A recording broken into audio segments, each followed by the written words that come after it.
کیا ایسا ممکن ہے کہ ایک سپر پاور کو صرف چند $100 والے ڈرونز اور ایک کلیور معاشی حکمت عملی سے ہرایا جا سکے؟ آج ہم ایک ایسی ہی وائرل آن لائن تھیوری پر بات کرنے والے ہیں جو یہ دعویٰ کرتی ہے کہ ایک ایسی جنگ کی تیاری ہو رہی ہے جسے جیتنا تقریباً ناممکن ہے۔ اصل سوال تو یہی ہے جس پر یہ ساری بحث کھڑی ہے۔ کیا آج کے دور میں جدید ترین جنگی ٹیکنالوجی کا مقابلہ صرف معاشی دباؤ اور انتہائی سستے ہتھیاروں سے کیا جا سکتا ہے؟ آئیے اس بہت ہی غیر معمولی نظریے کی تہہ تک پہنچنے کی کوشش کرتے ہیں۔ یہ جو ڈرامائک پیشین گوئی ہے یہ پروفیسر سائن نامی ایک شخصیت سے منسوب کی جاتی ہے، اور اس تھیوری کو پیش کرنے والوں کا کہنا ہے کہ ان کی ماضی کی کئی پیشین گوئیاں بالکل درست ثابت ہوئی ہیں۔ تو چلیے پھر دیکھتے ہیں کہ اس تھیوری کی تفصیلات ہیں کیا۔ تو آئیے اس تھیوری کے پہلے حصے کو سمجھتے ہیں، یعنی وہ غیر روایتی فوجی حکمت عملی جو اس تجزیے کے مطابق ایران استعمال کر رہا ہے۔ اچھا، آگے بڑھنے سے پہلے یہ سمجھنا بہت ضروری ہے کہ یہ اے سیمیٹرک وارفیئر یا غیر متناسب جنگ آخر ہوتی کیا ہے۔ دیکھیے، یہ آمنے سامنے کی طاقت کی لڑائی نہیں ہے، بلکہ یہ ایک ایسی جنگ ہے جہاں کمزور فریق طاقتور فریق کی کمزوریوں کو نشانہ بناتا ہے، یعنی ذہانت سے مقابلہ کرتا ہے۔ یہاں جو حکمت عملی بتائی جا رہی ہے نا، اس کا فوکس روایتی میدان جنگ جیتنا ہے ہی نہیں۔ اس کا اصل مقصد اس تھیوری کے مطابق ایک منظم معاشی تباہی لانا ہے، ایک ایسی تباہی جو سپر پاور کو اندر سے کھوکھلا کر دے۔ اور یہاں سے اس تھیوری کا سب سے دلچسپ یعنی معاشی پہلو سامنے آتا ہے۔ اس دلیل کے مطابق حملہ کرنے والے ایک ڈرون کی قیمت کیا ہے؟ صرف $200، ناقابل یقین حد تک کم۔ اب ذرا اس معمولی قیمت کا موازنہ اس چیز سے کرتے ہیں جس سے اس کا مقابلہ کیا جاتا ہے۔ اور بس یہی ہے اس غیر متناسب جنگ کی بنیاد۔ دلیل یہ دی جاتی ہے کہ لاکھوں ڈالر کے میزائلوں سے چند $100 کے ڈرونز کو روکنا معاشی طور پر ممکن ہی نہیں ہے۔ یہ ایک ایسی جنگ ہے جسے آپ جتنا زیادہ لڑیں گے اتنا ہی زیادہ مالی طور پر تباہ ہوں گے۔ اب یہ جو معاشی عدم توازن ہے نا، یہ ہمیں اس تھیوری کے بالکل مرکزی خیال کی طرف لے جاتا ہے، یعنی امریکی معیشت کی اپنی ایک مبینہ کمزوری جسے پیٹرو ڈالر سسٹم کہا جاتا ہے۔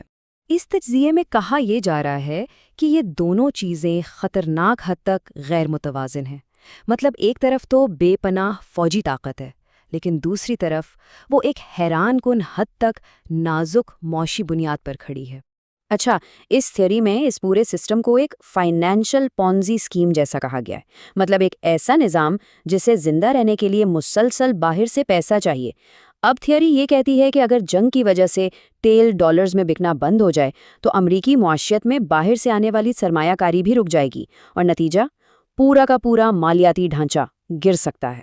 تو یہاں پر ایک بہت اہم سوال ذہن میں آتا ہے کہ دنیا کی سب سے جدید فوج آخر اس کا مقابلہ کیوں نہیں کر سکتی؟ اچھا، یہ تھیوری اس کا بھی ایک جواب دیتی ہے۔ دلیل یہ دی جاتی ہے کہ امریکی فوج کا سارا ڈھانچہ وہ سرد جنگ کے زمانے کے حساب سے بنا ہے، یعنی بڑی بڑی مہنگی اور پیچیدہ ٹیکنالوجی پر فوکس ہے، اور یہی چیز 21ویں صدی میں اس کی سب سے بڑی کمزوری بن گئی ہے۔ یہ بالکل ایسا ہی ہے جیسے آپ ایک بہت بڑی مہنگی ٹرین سے ایک چھوٹی سی تیز رفتار کار کو پکڑنے کی کوشش کریں۔ اور یہاں سے ہم اس تھیوری کے سب سے زیادہ قیاس آرائی والے حصے میں داخل ہوتے ہیں، یعنی اس انتہائی خطرناک جنگ کے پیچھے اصل چھپے ہوئے محرکات کیا ہو سکتے ہیں۔ اس ماخذ کے مطابق ایک امریکی صدر آخر ایسی جنگ شروع ہی کیوں کرے گا جس کے بارے میں اسے پہلے ہی خبردار کیا جا چکا ہو کہ وہ ہار سکتا ہے؟ یہ ایک اہم سوال ہے، اور یہ یاد رکھنا ضروری ہے کہ آگے جو کچھ بھی بتایا جائے گا وہ صرف اس تھیوری میں پیش کیے گئے دعوے ہیں۔ اس نظریے میں 3 بڑی وجوہات بتائی گئی ہیں۔ پہلی وجہ حد سے زیادہ خود اعتمادی، جو کہا جاتا ہے کہ وینزویلا میں ایک چھوٹی کامیابی کے بعد پیدا ہوئی۔ دوسری وجہ ذاتی فائدہ، یعنی مبینہ طور پر سیاسی اور مالی فوائد حاصل کرنا۔ اور تیسری اور سب سے عجیب وجہ ایک پراسرار روحانی اسکرپٹ یا آخری زمانے کے کسی ایجنڈے پر عمل کرنا۔ بات یہاں ختم نہیں ہوتی۔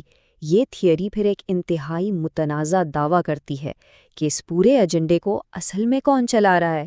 اس نظریے میں باقاعدہ نام لیے گئے ہیں کچھ خفیہ سوسائٹیز کے، دعویٰ یہ ہے کہ جیجوٹس ویٹیکن کو، سبیٹین فرینکسٹس اسرائیل کے پاور سٹرکچر کو اور فری میسنز امریکی قومی سلامتی اور فوج کو کنٹرول کر رہے ہیں، اور یہی وہ گروپس ہیں جو اس مبینہ روحانی اسکرپٹ کو آگے بڑھا رہے ہیں۔ تو اس ساری پیچیدہ اور طے در طے تھیوری کو سمجھنے کے بعد سوال یہ ہے کہ اس کا حتمی نتیجہ کیا ہے؟ دی ٹیک اوے کیا ہے؟ اس ماخذ میں ایک بہت ہی طاقتور مثال دی گئی ہے جو پوری بات کا خلاصہ کر دیتی ہے۔ وہ کہتے ہیں کہ ایران پر حملہ کرنا اپنے ہی پاؤں پر کلہاڑی مارنے جیسا ہے، یعنی یہ جنگ شروع سے ہی خود کو شکست دینے والی ہے۔